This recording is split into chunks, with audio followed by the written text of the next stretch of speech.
aujourd'hui je vous parle de ces 3 œuvres.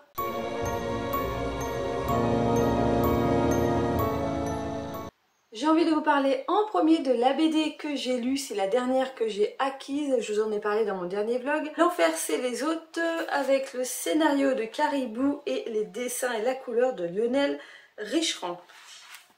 J'ai beaucoup aimé cette BD, elle est extrêmement sympathique. Donc c'est l'histoire de Caïn qui est le premier être humain à arriver aux enfers. Il est accueilli par Lucifer et malheureusement pour Caïn, en fait Lucifer n'est pas du tout prêt à accueillir le premier être humain, le premier damné. Voilà, rien n'est prêt. Alors du coup Lucifer va essayer de lui faire une visite guidée des lieux de l'enfer.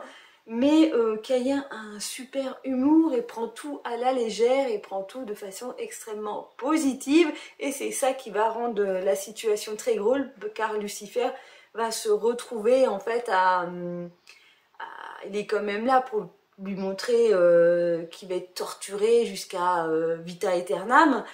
Et voilà, l'autre s'en amuse, l'autre trouve que les personnages sont grotesques, que les monstres sont plus rigolos qu'autre chose. Voilà, il y a plein de choses comme ça et Lucifer est totalement dépassé et t'as même l'impression qu'il va partir en dépression, le pauvre, à la fin de la BD. La petite particularité de cette œuvre, c'est qu'en fait on fonctionne par page. On peut quasiment lire une seule page indépendamment des autres. On va dire que c'est une succession de petites situations comiques, grotesques, ce que vous voulez. Et chaque page est donc indépendante, quoi. Donc là, Lucifer présente les cavaliers de l'Apocalypse. On a toute la page, toute la planche en fait qui parle de ça. Et la planche d'à côté, on change de sujet. En fait, c'est ça que j'essaie de vous dire. C'est qu'il y a une continuité dans la BD. Hein. On a quand même la visite. Mais chaque page est quasiment un lieu, une situation différente. Alors oui, il y a la fameuse page qui m'a donné envie d'acheter ce bouquin avec les petits... je vous l'avais montré avec les petits boucs, mais clairement ça dure que cette page-là. C'est vraiment que cette planche avec ces petits boucs trop mignons. Un rapport avec le sacrifice de chèvres que certains font en offrande à Satan. C'est vachement bien, mais malheureusement pour moi c'est un tome unique, il n'y a pas d'autres numéros et j'aurais bien apprécié d'avoir une suite en fait. Je sais pas si c'est prévu, mais clairement t'as envie d'avoir une suite, de connaître un petit peu, je sais pas, peut-être quand Caïn se retrouve avec d'autres damnés, des choses comme ça quoi. J'ai trouvé l'idée très intéressante en fait de cet accueil de cet être vivant aux enfers, mais je suis restée un petit peu sur ma faim comme on pourrait dire, parce que c'est drôle, j'ai bien aimé l'humour, c'est bon, c'est un humour assez basique, bon, t'as quand même envie de claquer un petit peu le Caïn en disant attends, t'es quand même en enfer, t'es censé être torturé, être vraiment pas bien toute la journée. Le mec il est trop content d'aller faire des randonnées, d'aller se balader dans des lieux où il n'y a rien du tout. Voilà, il est un petit peu allumé le Caïn. J'ai bien aimé en fait, j'ai détesté ce personnage et en même temps j'ai bien aimé ce côté très positive attitude en gros. Et voilà, et en même temps tu le détestes parce que tu putain il va jamais souffrir quoi, il a quand même tué son frère et tout, et il va jamais souffrir. Il est carrément en train d'essayer de se faire pote avec Lucifer, mais malgré lui, hein. C'est vraiment ouais tu me tutoies, machin, vas-y on se fait la petite balade à deux, l'autre il l'a pris pour son meilleur pote. C'est ouais, c'est une ambiance assez sympa, assez comique. J'aime beaucoup aussi la représentation des anges qui viennent, donc les frères de Lucifer, qui viennent en fait, voilà. Il y en a un qui vient en visite, mais ils font vachement plus peur quoi. En fait dans ce bouquin, l'enfer c'est presque un endroit où tout est drôle. Les monstres sont rigolos, tout ça c'est particulier. Alors que là t'as un ange qui vient lui parler quoi. Et le truc il est tout... il est méga lumineux, ok, mais il a une grosse tête de camé, il fait super peur. Il y a une espèce d'inversion de rôle qui est assez comique quoi. Voilà. Si vous avez l'occasion de trouver cette BD, n'hésitez surtout pas. Moi, je l'ai trouvée très sympathique à lire. Alors, ça se lit extrêmement rapidement. C'est pour ça que je l'ai lu d'ailleurs. Elle ne rentre pas du tout dans le défi de Vox. Alors, elle aurait pu rentrer dans la première catégorie, mais je l'ai validée avec un autre roman que je vais vous parler tout de suite. Voilà, donc ça c'était ma petite lecture en plus pour pouvoir faire un point lecture assez rapidement en fait. Voilà, parce que j'avais pas d'autres vidéos à vous présenter au moment où je devais poster une vidéo. Pour pas vous laisser pendant 15 jours sans rien, j'ai préféré lire une BD. Voilà, pour faire un petit point lecture. Voilà le pourquoi du comment que j'ai donc lu cette BD. Et on en vient donc au livre que j'avais envie de vous parler, qui va valider un défi du challenge de Vox. J'ai donc lu L'île du diable de Nicolas Beuglet.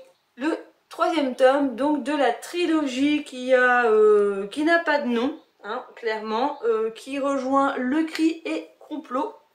J'ai pas du tout aimé cette lecture, je l'ai lu parce que je voulais absolument finir cette trilogie et j'ai pas apprécié plus que ça. Alors je remarque qu'avec le temps les thrillers c'est plus trop mon trip. J'avais repris la lecture il y a quelques années grâce aux thrillers et finalement j'aime vraiment plus les livres horrifiques à la Stephen King, voilà, des choses comme ça. Là si je vais vraiment lire un thriller, je vais vraiment plus me plonger dans du Cédric, des choses un petit peu plus glauques comme ça que du thriller basique de Beuglet. Voilà, j'ai trouvé les choses extrêmement simples, inintéressantes. Alors je vous en ai longuement parlé dans mon vlog, je vais avoir l'impression peut-être faire un petit peu de redondance, mais je l'ai fini il y a déjà, je ne sais plus, je l'ai fini mi-avril et je me souviens déjà plus de la fin. Je sais que dans le vlog, quand je vous en ai parlé, je me souvenais déjà quasiment plus de la fin.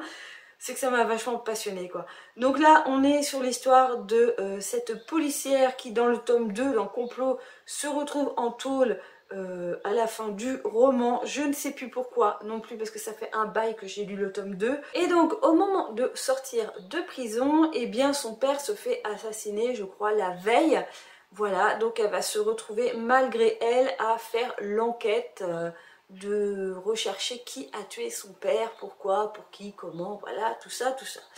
Donc on est dans un thriller qui va se passer dans un cadre familial et aussi dans un cadre professionnel, car il y a toute une histoire voilà, sur le fait de reprendre le boulot, sur le fait de réintégrer la police. Est-ce qu'elle va réintégrer ou pas son service? Voilà, il y a toute une histoire comme ça. Je vais pas trop vous divulgacher cette chose-là, comment l'enquête va se passer, mais voilà, on va en gros enquêter. Elle va enquêter sur son père, sur le passé de son père, sur l'enfance de son père, sur le secret de famille qu'a son père. Voilà, c'est toute une recherche comme ça. Alors, au début, ça va. Ça me paraît logique, tout ça. Et au bout d'un moment, quand on a la révélation du secret paternel, je trouve que c'est vraiment tiré par les cheveux. Ce livre a été écrit il y a quelques années, 2019. Voilà, je trouve que la révélation du père, la révélation du passé, passé-présent du père est dans l'air du temps, est très... alors, je voudrais pas vous divulgacher en vous disant ça, mais est très dans les faits de société actuelle, d'acceptation, tout ça, de choses, de double personnalité. Là je vous en révèle un petit peu trop peut-être. Bah, je trouve que c'est too much. Je veux bien qu'on intègre toutes les personnalités, toutes les personnes de la société, mais là je sais pas, dans cette enquête j'ai trouvé ça vraiment too much, où c'est amené de façon très bizarre. S'il y avait que ça aurait pu le faire. Mais il y a toute l'explication du pourquoi de cette double personnalité qui part vraiment dans des trucs. Mais alors, l'enquêtrice va se retrouver donc à voyager un petit peu en... Elle va partir de sa Norvège, que ça se passe en Norvège, va aller dans les plaines sibériennes pour se retrouver sur l'île du diable. Voilà, vous comprendrez le titre. La finalité du bouquin, c'est l'île du diable. Bon, je vous explique pas pourquoi ça s'appelle comme ça. Alors si seulement il y avait une histoire de double personnalité, d'acceptation de sa deuxième personnalité, on aurait pu s'en arrêter là. Mais le pourquoi de cette double personnalité dans ce bouquin est d'une étrangeté. Ça part dans des choses... j'ai l'impression qu'en fait il a voulu mélanger 3-4 sujets différents et faire un boudi-boulga. Et voilà, pour moi c'était trop. Trop. Comme je vous dis, le fait de parler de la double personnalité du père, le pourquoi il aurait pu en faire une chose beaucoup plus simple, là il est parti dans des choses, mais d'une profondeur extrême, dans des faits historiques hyper violents. Waouh, c'est une torture mentale ce truc, et ouais, et j'ai trouvé ça too much pour résumer. J'ai trouvé ça hyper, comme je vous dis dans le blog, hyper série policière de TF1, parce que tous arrivent à bien s'emboîter, voilà. Non, je sais pas. De toute façon, j'ai pas accroché plus que ça n'a pas été une super lecture pour moi. Et voilà, à chaque fois qu'il y a une révélation de ouf dans ce bouquin, t'es là, c'est n'importe quoi. C'est limite à attendre un éléphant bleu au milieu de la route. Je tourne un petit peu en rond dans l'explication, mais je trouve que voilà, c'est vraiment too much. Je trouve que l'enquête de base, l'enquête policière, elle est vraiment atypique, quoi, comme je dis, de la série de TF1. En plus, la fin.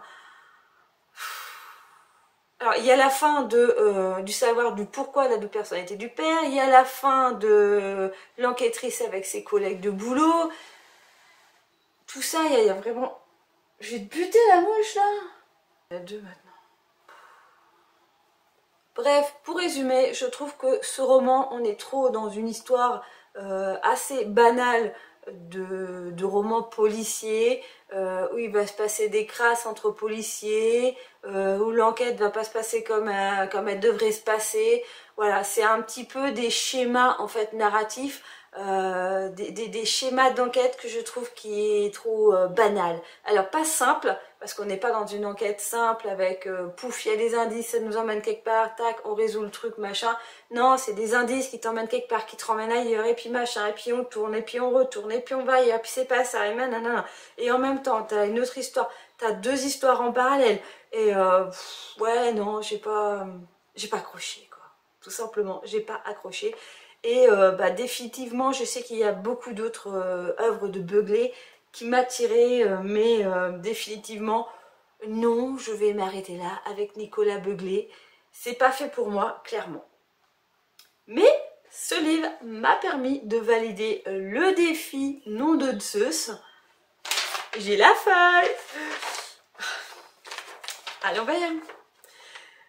Qui était lire une œuvre avec un personnage inspiré de la mythologie. Bon, c'est un petit peu tiré par les cheveux, parce que, voilà, c'est juste parce qu'il y a le mot diable. Mais, bah, si vous n'êtes pas content, sinon je mets la BD, hein, à vous de me le dire. Hein. Mais j'étais partie sur celui-là par rapport au titre, ça reste sur celui-là, même si ça ne parle d'aucune mythologie. Voilà. Je valide donc cette catégorie avec ce livre. Ensuite... j'ai donc lu un Stephen King, Running Man.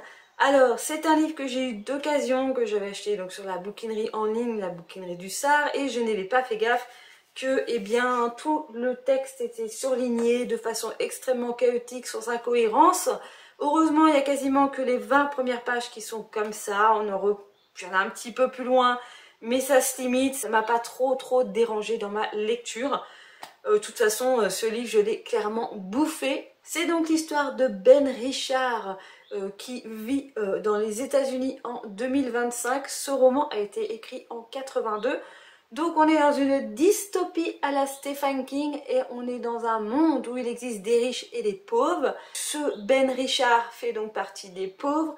Il a besoin de thunes. Sa femme fait déjà à moitié le trottoir, mais on va dire que ça ne suffit pas. Ils ont une fille qui a une grippe, une fille qui est donc un bébé, je crois, qui a moins d'1 an, qui a donc une grippe, et pour pouvoir se payer les médicaments, il faut qu'il trouve de la thune. Et en 2025, il y a en gros un jeu au Libertel. C'est une télé qui retranscrit énormément de jeux. Alors je ne sais pas s'il y a d'autres programmes sur cette télé, mais on a l'impression qu'il n'y a que des jeux. Et donc Ben va aller au siège de la société des jeux pour pouvoir s'inscrire, pour pouvoir passer des tests et se retrouver à pouvoir jouer, à participer à un des jeux télévisuels. Il va donc être retenu pour le jeu le plus extraordinaire qu'il puisse avoir à la télé dans les années 2025, ça s'appelle La Grande Traque. Il va se retrouver avec 2 autres concurrents à devoir sortir de l'immeuble de la production du jeu. Et il va être traqué par la terre entière. Voilà, il y a donc des mecs spécialisés en chasse à l'homme qui vont donc le poursuivre, et en même temps il ne peut pas aller se cacher chez quelqu'un, chez un habitant, parce que n'importe qui peut gagner de la thune en le dénonçant, en disant « Ah ben il est caché là, moi je l'ai vu là-bas, machin ».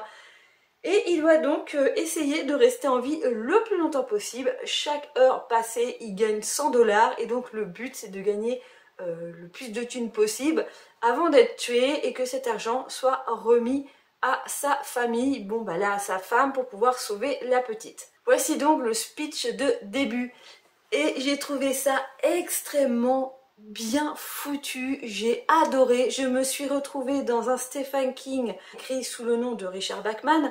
Ça m'a rappelé l'un de mes Stephen King préférés, c'est-à-dire Marche ou crève. On est vraiment dans une traque du début jusqu'à la fin, tu ne sais pas s'il va s'en sortir ou pas.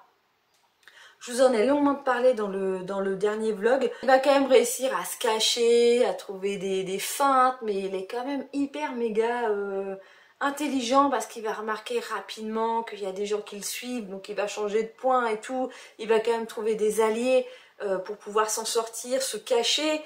Voilà, il va lui arriver plein d'événements que je ne vais pas vous raconter. Mais on va vraiment suivre le mec qui dure extrêmement longtemps dans ce jeu. Voilà, jusqu'à une fin mais mémorable. Là, je me souviendrai de cette fin. Je crois que ça va être l'un des bouquins où je vais me souvenir à jamais de la fin. Alors, la fin, comme je vous dis dans le blog, j'ai trouvé un petit peu too much dans le côté événement, dans le côté... Voilà, la fin est une fin à la Stephen King. C'est une fin un petit peu horrifique. C'est réellement une fin à la Stephen King. Et c'est ça que j'ai beaucoup aimé, même si c'est clairement too much. C'est improbable, mais c'est une fin magistrale, monumentale. Et j'ai adoré cette fin. C'est la fin qu'il fallait, quoi. Clairement, voilà, je vais pas vous dire comment ça finit, mais voilà, je trouve qu'il a vraiment très très bien choisi la fin de son roman. Et moi je peux que vous le conseiller. J'avais vraiment peur à la lecture de ce livre, comme le dernier Chantier. C'est des titres qui m'inspirent pas trop, que je voyais passer jamais en fait, ou très très rarement sur YouTube ou même sur Instagram. C'est des titres de Stephen King qui sont un petit peu délaissés, mis sur le côté, on va dire. Et vous voyez, le fait de vouloir lire tous les Stephen King, d'essayer de les lire dans un ordre à peu près chronologique, me permet justement de tomber sur des œuvres comme ça que, ouais, clairement, je serais clairement passée à côté. Ce titre rentre dans mon top 10 de Stephen King, peut-être dans mon top 5, mais ouais, moi j'ai eu un coup de foudre pour ce roman. La prochaine vidéo sera logiquement mon vlog traditionnel, et je pense que la vidéo d'après ce sera donc un livre, un film, avec justement l'analyse de ce film qui est très très très loin de l'œuvre de Stephen King. On en reparlera à ce moment-là, mais je vais m'infliger ce visionnage. Si vous avez l'occasion de lire ce livre, n'hésitez surtout pas. Bah, en tout cas moi je l'ai adoré. Ça se lit mais très très très bien.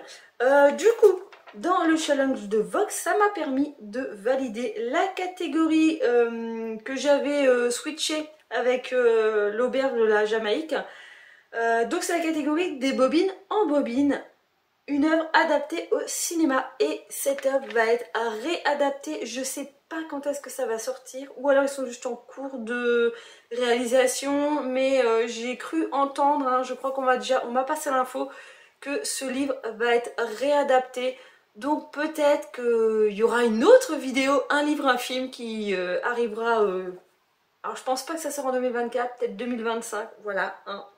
D'ici là, l'eau aura coulé sous les ponts. J'espère que cette vidéo vous a plu. Si vous avez déjà lu l'un de ces romans et que vous avez votre opinion à me donner, n'hésitez pas. Les commentaires, comme d'habitude, sont là pour ça. Et sinon, eh bien, je vous dis à une prochaine vidéo. Bye bye.